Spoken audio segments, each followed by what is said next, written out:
Mum scoffed at my $900 house purchase and told me to live like junk. 3 months later, she's demanding keys to my property. Here's how a condemned house became my ticket to freedom from a family that only saw me as their ATM. If you've ever been the family cash cow, hit that subscribe button. This story gets wild, and I promise you'll walk away with something valuable by the end, whether that's validation, inspiration, or just a really satisfying justice moment. My name is Maya Chen. I'm 29 years old, and until 3 months ago, I worked 2 jobs while living in my parents' house in suburban Ohio. Full-time administrative assistant Monday through Friday, weekend Uber driver Friday and Saturday nights. I'd been doing this since I was 22, 7 years of grinding, saving, and, if I'm being honest, funding my family's lifestyle while they pretended I didn't exist unless they needed money. My younger sister Amber is 26. She's the golden child, always has been. She's a yoga instructor and small-time Instagram influencer, about 15,000 followers, mostly local. She posts aesthetic shots of herself in downward dog with captions about manifestation and abundant energy. She lives at home too, but unlike me, she doesn't pay rent. Never has. Let me take you back. Because this story doesn't start with a $900 house, it starts with a 12-year-old girl waking up alone in a hospital room. I was 12 when my appendix ruptured. I remember the pain, sharp, stabbing, like someone was twisting a knife in my side. Mum drove me to the ER at 10 p.m. They rushed me into emergency surgery at midnight. Mum stayed for the first 2 hours. She held my hand while they prepped me, kissed my forehead before they wheeled me away. When I woke up at 6 a.m., groggy and nauseous from anesthesia, I was alone. No mum, no dad. Just a nurse named Patricia who noticed I kept looking at the door. She told me my mother had left around 2 a.m., said she had to get home because my sister had a ballet recital in the morning and needed help with her hair. I was 12. I'd just had emergency surgery, and my mom chose my sister's ballet bun over staying with me. Patricia sat with me during morning rounds. She bought me a strawberry Jell-O cup from the cafeteria with her own money. I never forgot that. A stranger showed me more care than my own mother that day. 4 years later, I was 16. I'd worked my arse off in school, straight A's, AP classes, tutoring younger kids for extra credit. I won a partial scholarship to Ohio State. Not a full ride, but enough that with loans and a part-time job, I could make it work. They announced the scholarship winners at an awards ceremony on a Tuesday night in May. I told my parents about it 2 weeks in advance, reminded them 3 days before. The morning of the ceremony, I asked if they were coming. Dad looked up from his coffee. Amber's got a yoga tournament tonight. Pretty important for her instructor certification. Mum nodded. We'll celebrate when you get home, sweetie. I stood on that stage in the high school auditorium in a dress I'd bought from Goodwill. The principal called my name. I walked up, shook his hand, accepted the certificate. All around me, families were cheering, taking photos, holding flowers. Behind me, the auditorium was full of proud parents recording on their phones. My section was empty. I smiled for the official photo. Then I went to the bathroom and cried so hard I threw up. When I got home at 9 p.m., Mom and Dad were on the couch watching TV. Amber was in her room, still in her yoga gear, scrolling through Instagram. How was it? Mom asked, not looking away from the screen. Good, I said. I got the scholarship. That's great, honey. Dad reached for the remote. We sent money for your cap and gown last month. That's our support. I went to my room and closed the door. That night, I promised myself college would be different. I'd work hard, graduate, get a good job. Then they'd see me. Then they'd be proud. I was so stupid. College was exactly what I expected. hard work, long nights, cheap ramen. I took out loans. I worked at the campus library 20 hours a week. I graduated in 4 years with a 3.7 GPA and a degree in business administration. My graduation ceremony was on a Saturday in May. Perfect weather, blue skies. I sent my parents the invitation 6 weeks in advance. I texted them the week before. I called them the night before to confirm. "We'll try to make it," Mom said. "Amber's launching her new yoga program that weekend. We might need to help her set up." They didn't come. I walked across that stage in my cap and gown, the one they'd supported me by paying for, and heard my name echo in the stadium. No cheers from the family section, no dad whistling, no mom crying proud tears. After the ceremony, I went back to my dorm room. I sat on my bed in my graduation gown and called Dad. "Hey, sweetie," he answered. Traffic noise in the background. "How'd it go?" "It was good. I graduated." "Congratulations. We knew you could do it. Listen, we're helping Amber move some equipment. Can I call you back?" He never called back. I cried in the shower that night. Not sad crying, angry crying.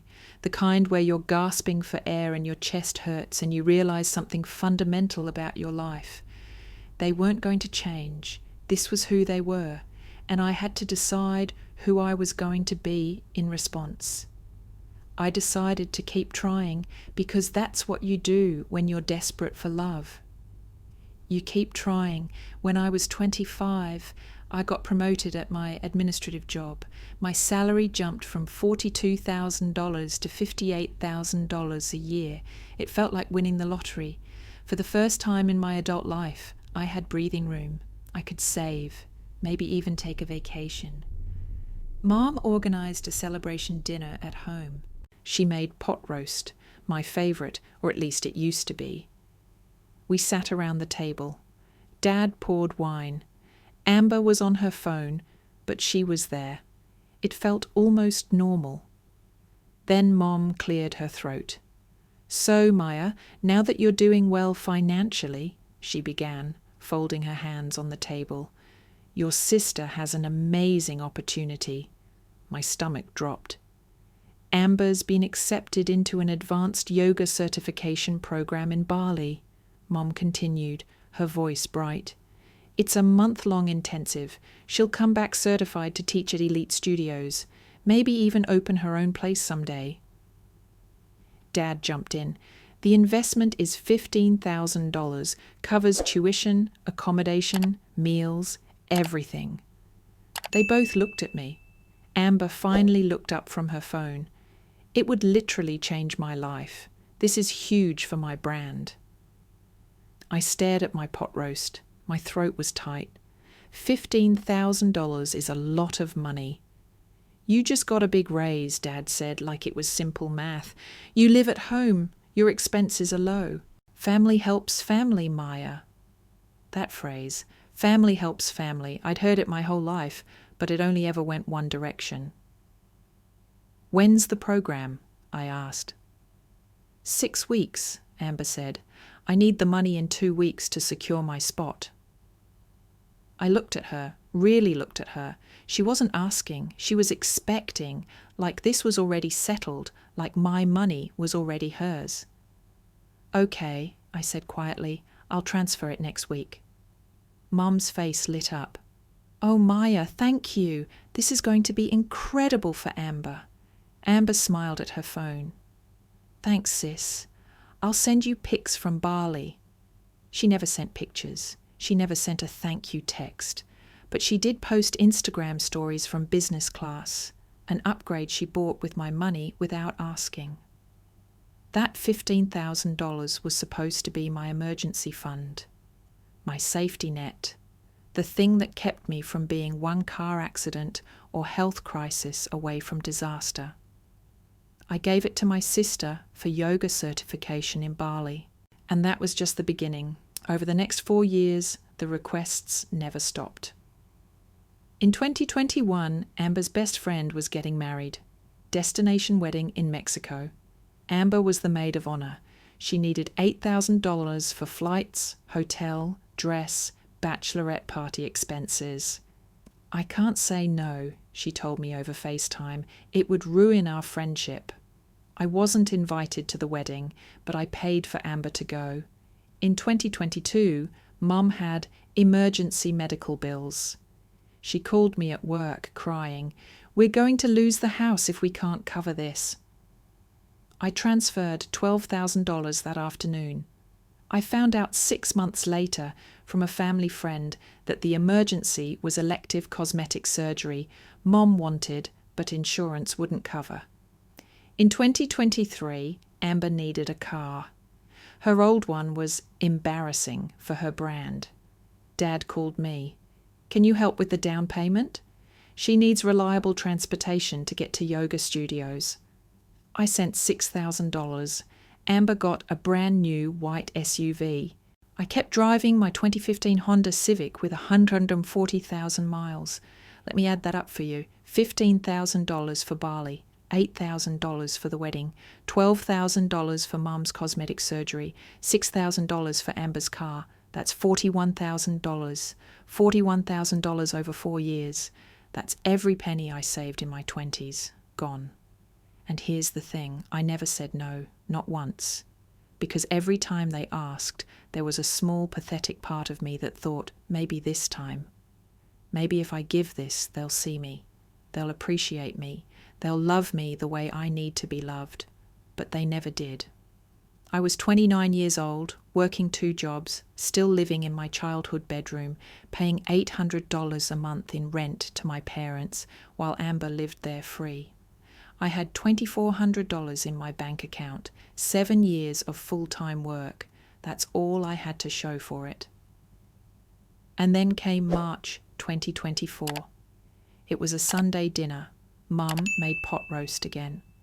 We sat at the table, me, Mom, Dad, Amber.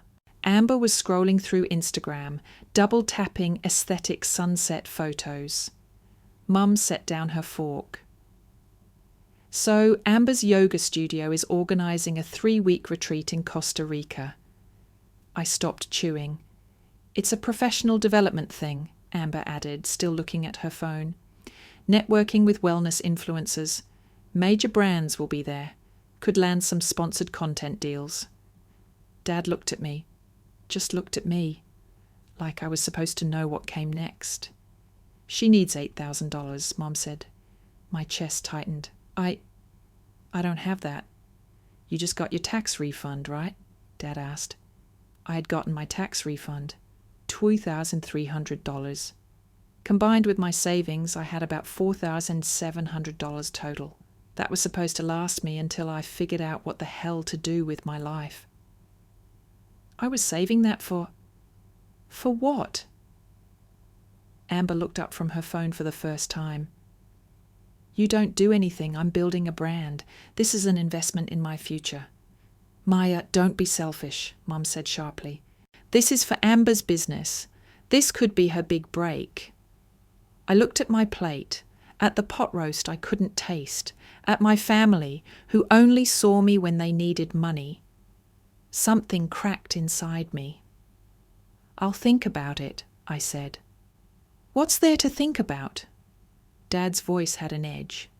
I said I'll think about it. We finished dinner in tense silence. Amber huffed and went to her room. Mom did the dishes loudly, clattering plates like I'd personally offended her. Dad turned on the TV. I went to my room and closed the door. It was 7 p.m. on a Sunday night. I lay on my bed and stared at the ceiling. My phone buzzed. A text from Mom. "Amber needs an answer by Wednesday. Don't let your sister down." I didn't respond. At 2 a.m., I still couldn't sleep. I was scrolling through Zillow. I don't even know why. Boredom, maybe. Curiosity.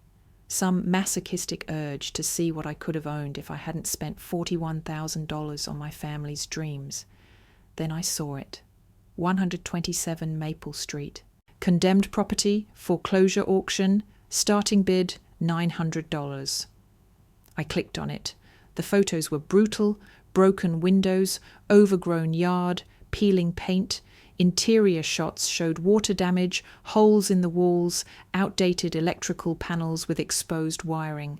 The listing said sold as is and condemned due to electrical hazards.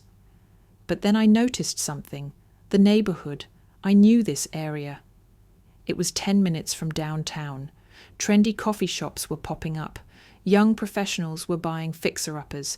Houses on the same street were listed for $180,000 to $220,000. I pulled up the auction details. Online bidding. Closing in 6 hours. No bids yet. I did the math. $900 starting bid.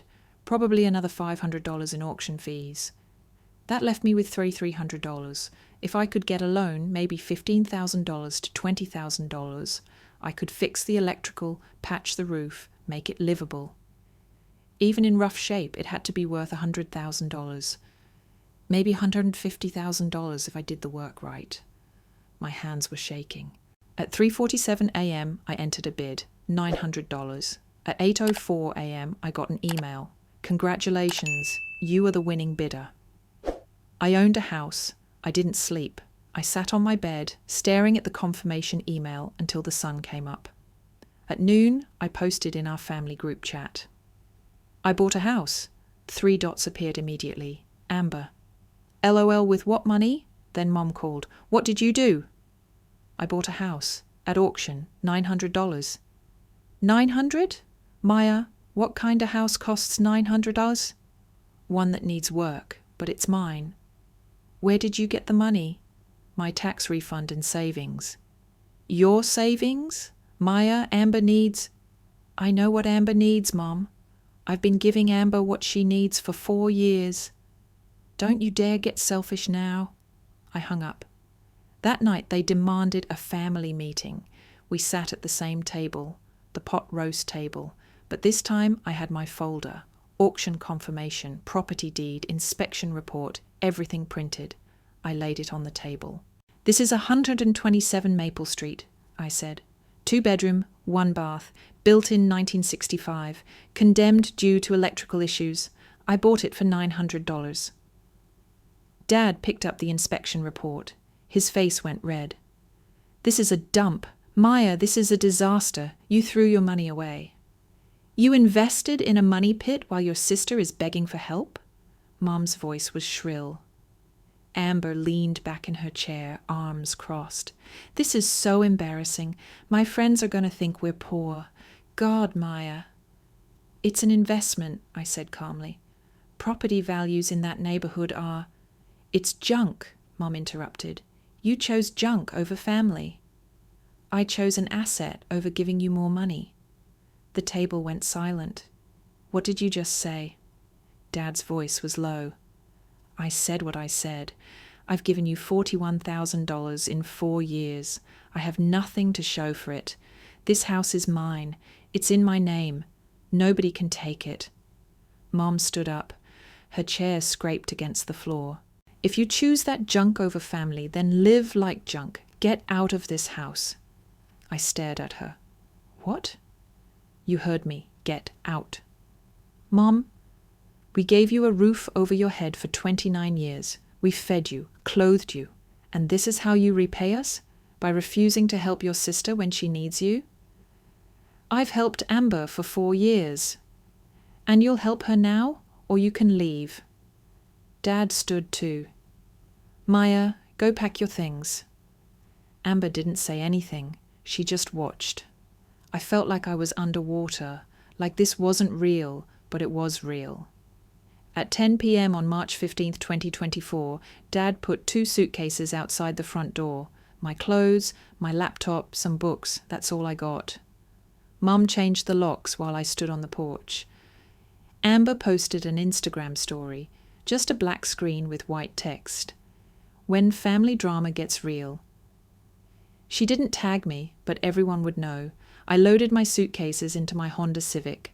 I sat in the driver's seat. My hands were shaking so hard I couldn't turn the key. I drove to 127 Maple Street, parked in the cracked driveway. The house looked even worse in person, dark windows like empty eyes, overgrown grass up to my knees. I reclined my seat and tried to sleep. At 11:34 p.m., my phone buzzed, a text from Mom. "Don't come back until you sell that embarrassment and give Amber what she needs. You've shamed us." I stared at that text for a long time. Then I cried. Not because I was sad, not really. I cried because for the first time in my life I'd chosen myself, and it hurt. God, it hurt. But I didn't regret it. I woke up at 6 a.m. on March 16th. My neck was stiff, my back hurt, it was freezing.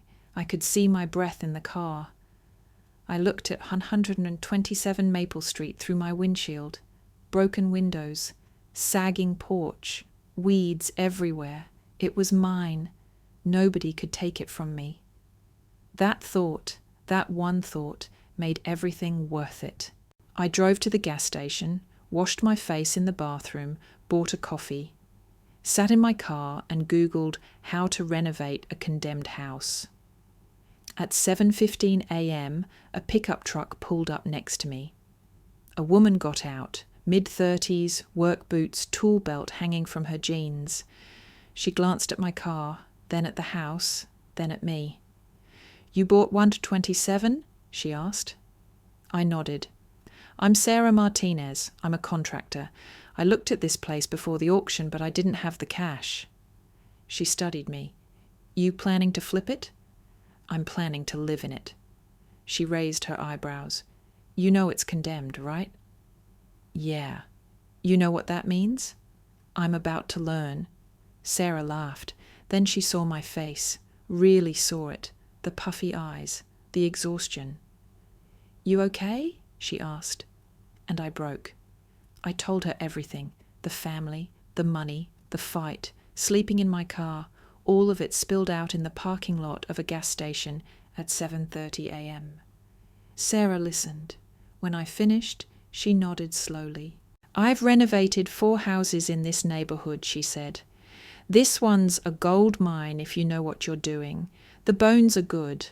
Electrical needs a full rewire, roof needs patching, plumbing's sketchy. But it's doable." I don't know how to do any of that. "I'll teach you." I stared at her. "Why would you do that?" She shrugged. "I was you 10 years ago, divorced. Ex took everything. Parents said I'd fail. I learned contracting from YouTube and sheer spite, built a business. Now I own 3 rental properties." She held out her hand. "I know what it's like to bet on yourself when nobody else will." I shook her hand. "Meet me at Starbucks at 2 p.m., Sarah said. "Bring your bank statements and that inspection report. We're making a plan." At 2 p.m., we sat in a corner booth with laptops and notebooks spread out.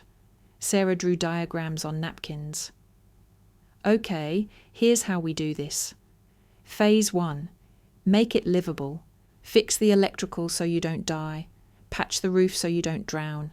Get the bathroom functional. Budget, $3,000. Timeline, 3 weeks. "I don't have $3,000. "You will. I know an inspector who'll work with you on permits. I know an electrician who owes me a favor. We'll get creative." "Phase 2, she continued. DIY renovation. I'll teach you drywall, painting, flooring. We source materials from Habitat Restore, discount outlets. You do the labor, I supervise. Budget, $12,000. Timeline, 3 months. Phase 3, professional touches. Kitchen, curb appeal. Then we get it appraised. You refinance, pull out equity if you want. Or you live there mortgage-free. Budget, $5,000. She circled the total. $20,000 total investment. Property value when we're done? $140,000 to $160,000 easy. "Sarah, I have $1,500 to my name. Then we get you a loan." Nobody's going to loan me $18,000 for a condemned house. Hard money lenders will. Higher interest, but they don't care about credit scores or property condition. They care about equity potential. This house has that. She made some calls right there in Starbucks. By 4 p.m., a lender had agreed. $15,000 at 8% interest, secured against the property. "That leaves you $3,500 short," Sarah said. "Can you pick up extra work?" I can drive more Uber, maybe find weekend gigs. I need a landscaping assistant on Saturdays, $800 a month. Interested? I almost cried again. Yes. Great. You start this weekend. Sarah stood up. One more thing. You're going to live in that house while we renovate it. Is that legal? Technically, no. Realistically, nobody's checking. You need a place to stay. The house needs round-the-clock security so nobody strips the copper. Win-win. On March 25th, I moved in. I had an air mattress from Walmart, a camping lantern because there was no electricity yet, a mini fridge plugged into my neighbour's outdoor outlet. I'd knocked on her door, explained the situation, offered to pay her electric bill. She was 70-something sweet, said yes immediately. Yes. I had cardboard boxes as furniture, a space heater Sarah lent me. That was it. At 7 p.m, Sarah showed up with pizza, wine coolers and a toolkit. Housewarming gift, she said, handing me the tools. These are used, but they work. Every empire starts with one brave decision. You made yours. There was a handwritten note tucked in the toolkit. You got this. Sarah. I sat on my air mattress that night. The house creaked. The windows rattled. I could hear mice in the walls. But it was mine. I took a photo of the empty living room and posted it on my private Instagram. Just me and a few close friends from college. Caption: Day 1 in my junk house. Never been happier. My phone started buzzing immediately. Texts from old friends. What happened? Are you okay? Do you need help? Then the notifications I'd been dreading. 47 missed calls from Mum, texts from Dad. This is ridiculous, come home, we'll talk. Texts from Amber. You're really going to live in that dump? Wow. I blocked all 3 numbers. My hands shook as I did it. Blocking your family feels like breaking a bone. Necessary, but wrong. Final. But I did it anyway. Blocking my family's numbers was scarier than buying a condemned house. But I was done being their emergency fund. I was done being invisible until they needed money. I was done. That night, I slept better than I had in years. 3 months later, June 2024, and I barely recognized my life. The electrical was fixed, passed inspection on May 1st. Sarah's electrician friend rewired the whole house for $2,800. A steal, he said, because Sarah had helped him through his divorce. The bathroom was functional. I'd learned to tile from YouTube videos, watching the same tutorial 17 times until I got it right. My first attempt looked like a drunk person did it. My second attempt looked like a moderately sober person did it. By the third wall, I actually knew what I was doing. The roof was patched. No more buckets catching rainwater in the living room. The walls were dry-walled. I did that myself, and my shoulders hurt for 2 weeks straight. The kitchen was semi-functional. IKEA cabinets I assembled at midnight. Used appliances from Facebook Marketplace, a microwave, a mini fridge that actually lived inside now, a 2-burner hot plate. It wasn't Better Homes and Gardens, but it was mine. I'd lost 15 pounds. Not from trying, from hauling drywall, climbing ladders, scrubbing floors on my hands and knees. I had muscles in my arms I'd never seen before, calluses on my palms, a farmer's tan that made me look ridiculous in tank tops. But here's the thing nobody tells you about renovating a house. It's incredibly satisfying. Every wall you paint, every fixture you install, every switch that actually turns on lights, it's proof. Proof that you can build something. Proof that you're capable. Proof that you don't need anyone's permission to create a life you want. And then there was TikTok. Sarah suggested it in April. Document this, she said, pointing at the half-finished bathroom. People love transformation stories, especially women doing construction. It's a whole niche. I was skeptical. I'd never been on TikTok. I thought it was for teenagers doing dances, but I tried it.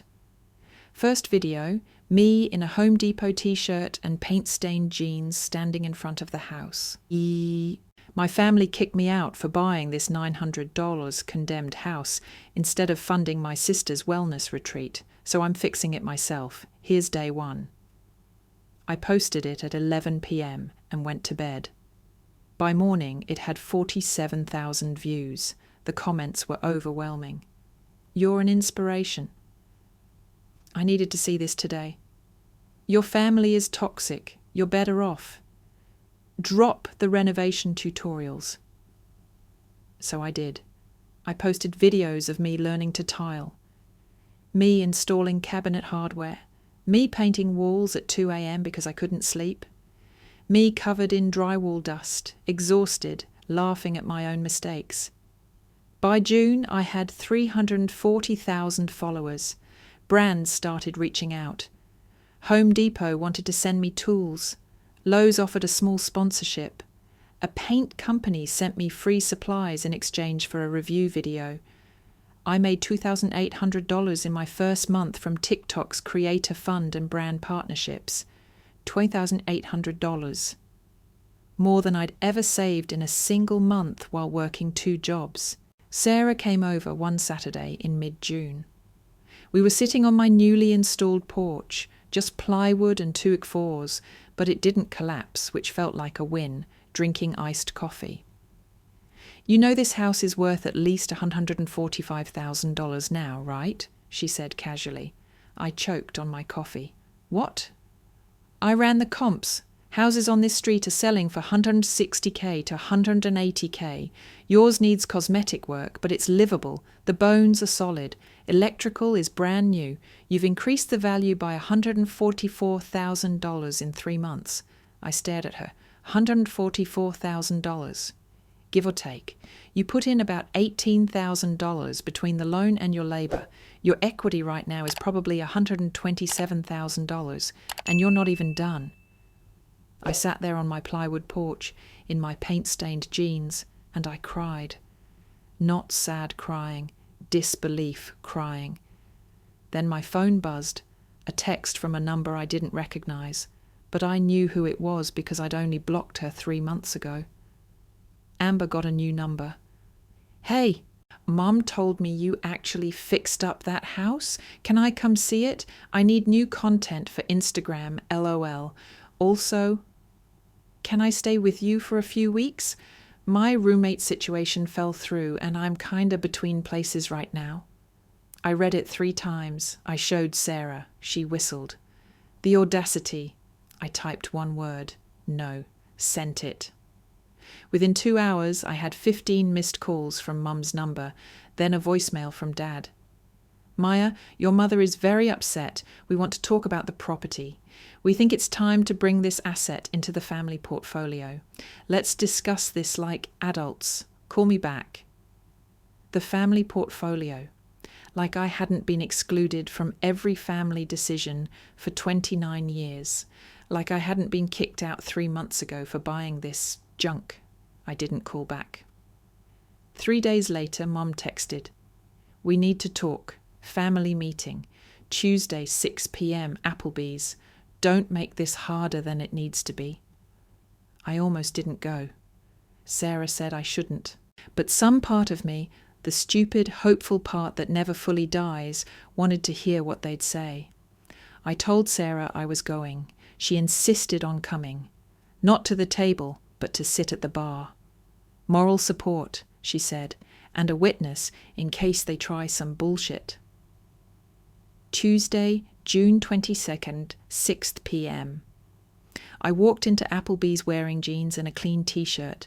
My hair was in a ponytail, no makeup. I looked like someone who'd spent 3 months renovating a house because that's exactly what I was. Mom, Dad, and Amber were already at a booth. Mom waved like we were having a pleasant family dinner, like nothing had happened. I slid into the booth across from them. Sarah caught my eye from the bar and raised her iced tea. I nodded. Maya, honey, you look so thin. Mom reached across the table like she was going to touch my hand. I pulled back. You said this was a family meeting, so let's meet. Dad cleared his throat. We want to start by saying we're proud of you. The work you've done on that house, we saw your TikTok videos. Very impressive. We may have been harsh, Mom added quickly, but you have to understand, we were worried about you. That house was a risk. We were protecting you. I said nothing. Amber scrolled on her phone. She hadn't looked up yet. Anyway, Dad continued, we've been thinking. That house is a real asset now, and we think it makes sense to bring it into the family trust. The family trust, I repeated. Yes, I'd be the trustee, of course. You'd manage the property, handle the day-to-day, but the profits would be shared among the family. This way, you won't have the burden alone. What burden? Home ownership is complicated, Maya. Taxes, insurance, maintenance. You're 29. You don't have experience with this. We're offering to help. Mum nodded enthusiastically. And it's not like you bought it with just your money. You lived with us for years. We supported you. In a way, we contributed to your ability to buy it. I felt my jaw clench. Amber finally looked up. Plus, I was thinking, I could use one of the bedrooms as my yoga content studio. Like, rent-free obviously, since we're family. My followers would love a studio tour series. It would be great exposure for the house. Exposure, I said flatly. Yeah, I have 18,000 followers now. I could totally tag the house, show the transformation. It's a win-win. I looked at my mother, my father, my sister. They sat there, smiling, like they'd just offered me the deal of a lifetime. I reached into my bag and pulled out a folder. What's that? Dad asked. I laid it on the table, opened it, turned it so they could see. This is the property appraisal, dated June 15th. The house is worth $147,000. Dad picked it up. His eyes widened. This is the loan payoff statement.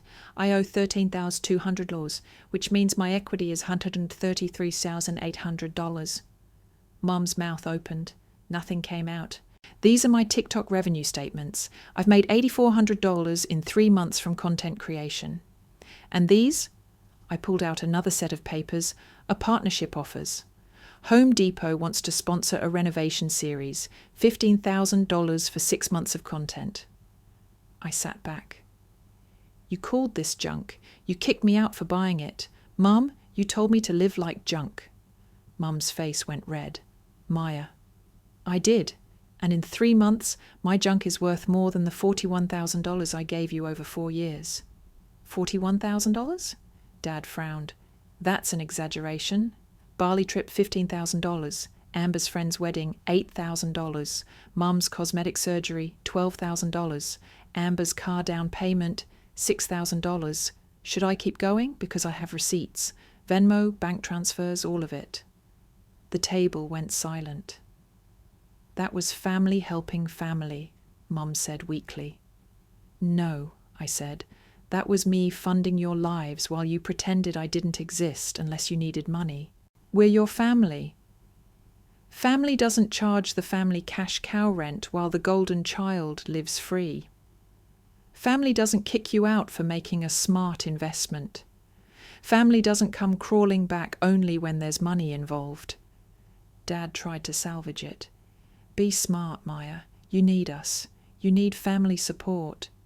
No, Dad. I needed you when I was 12 and alone in a hospital. I needed you at my high school graduation. I needed you at my college graduation. I needed you to see me as more than an ATM. I stood up. I don't need you now. I picked up my folder and walked out.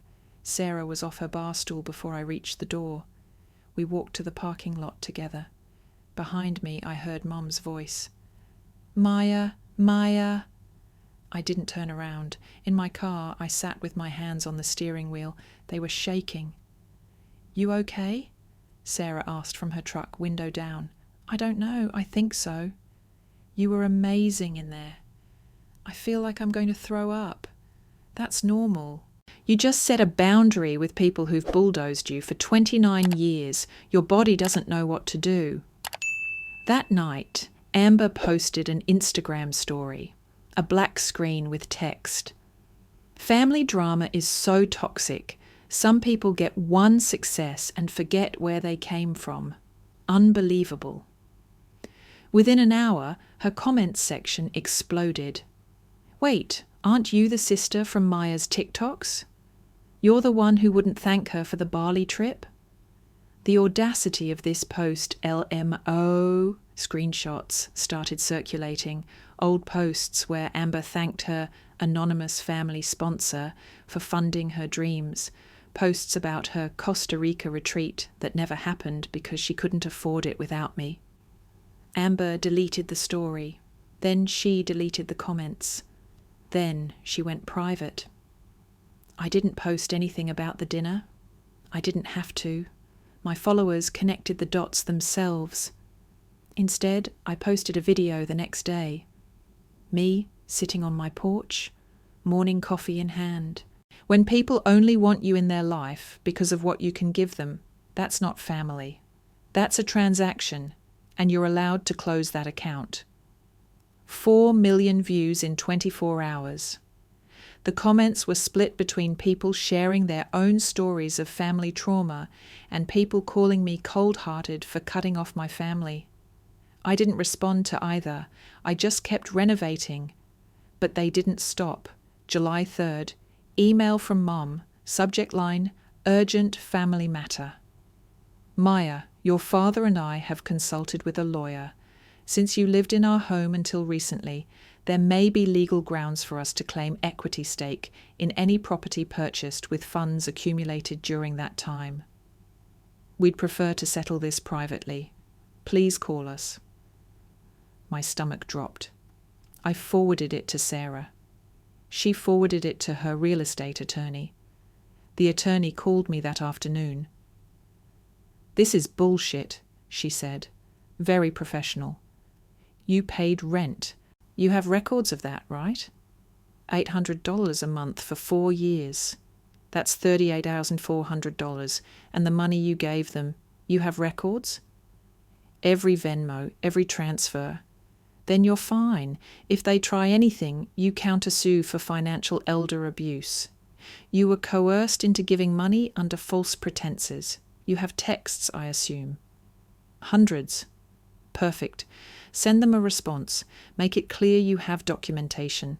That usually shuts this down fast. I wrote back. I have records of every rent payment I made over 4 years, $38,400. I also have Venmo receipts for every dollar I gave you, $41,000. If you pursue legal action, I'll countersue for financial coercion and file a complaint with the State Attorney General for attempted extortion. Your choice. Radio silence for 2 weeks. Then Amber showed up. July 18th.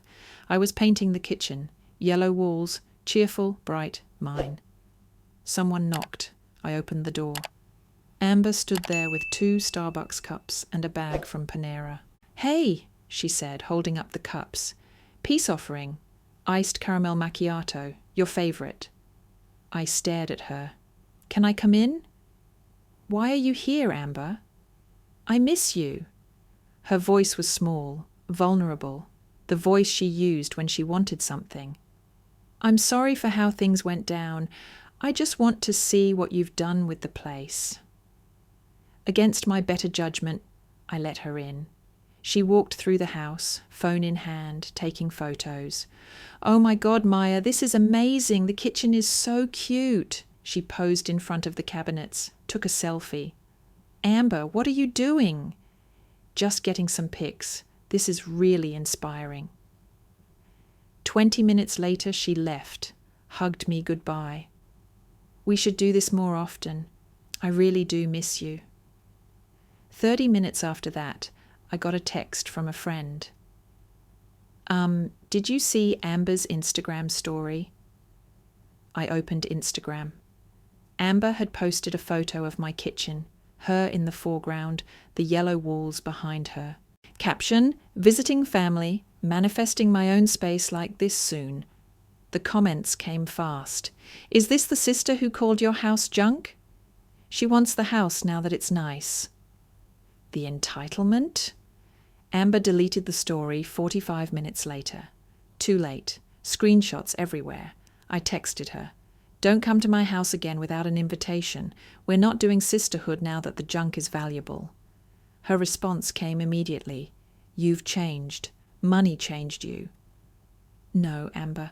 I finally stopped changing myself to earn love that was never going to come. There's a difference. I blocked her number. 2 days later, Dad called from a new number. I answered by mistake. Maya, we need to talk. In person. I don't think that's a good idea. Please, lunch? Just you and me. No ambush, I promise. I agreed. I don't know why. Closure, maybe. We met at a diner. Dad ordered coffee. I ordered nothing. You look healthy, he said. What do you want, Dad? He sighed, pulled out his phone, showed me a spreadsheet. I've been thinking about your TikTok. You're doing well, but you need someone with business experience to manage these deals. I can help. Help how? I'll manage your partnerships, take a 30% commission, standard agent fee. In exchange, I'll reconnect you with the family, aunts, uncles, cousins. They've been asking about you. They cut me off when Mom and you did. They'll come around. Family is family, Maya, and you need guidance. You're just a secretary. This is too big for you to handle alone. Just a secretary. I reached into my bag, pulled out papers, slid them across the table. Business registration. Maya Chen LLC, formed June 1st. Contracts. $45,000 in partnership deals signed. $30,000 already paid. CPA statement. Projected revenue, $120,000 in year 1. Real estate agent letter. Estimated sale price for 127 Maple, $155,000, $165,000 after final renovations. Dad stared at the papers. I'm not just a secretary, Dad. I never was. I was the person who paid for Amber's dreams while you told me I had none. My voice cracked. I didn't want it to, but it did. I don't need you to manage my success. I needed you to believe I could have success. You didn't. So now, you don't get to benefit from it. Your mother cries every night. You're tearing this family apart. I didn't tear this family apart, Dad. I just stopped holding it together at my own expense. I left money for his coffee on the table and walked out. I didn't hear from him again, but Mum tried one last time. August 10th, a letter arrived, handwritten, mailed to the house. Maya, I'm your mother. I gave you life. You owe me at least a conversation. What you're doing is cruel. Think about Thanksgiving, Christmas. Do you really want to be alone?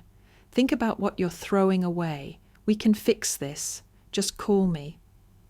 I read it 3 times. Then I sat down and wrote back. Mum, I won't be alone on Thanksgiving. I'll be with Sarah and her kids, who welcome me with no expectations. I'll be in a home I built, not one I was kicked out of. You gave me life, but you taught me my worth was in what I could give you. It took 29 years to unlearn that. I don't hate you.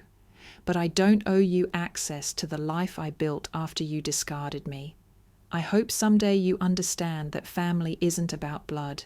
It's about who shows up when you have nothing to offer but yourself. You had 29 years to show up. You chose not to. I'm choosing myself now. Maya. I mailed it certified, blocked their email addresses, blocked them on every social media platform. Then I sat on my porch and cried, not because I was sad, because I was free. Walking away from family isn't cruelty. Sometimes it's the most honest thing you can do.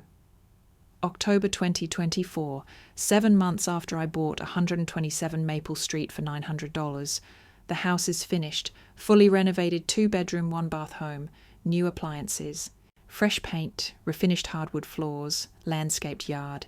I did most of it myself, with Sarah's guidance.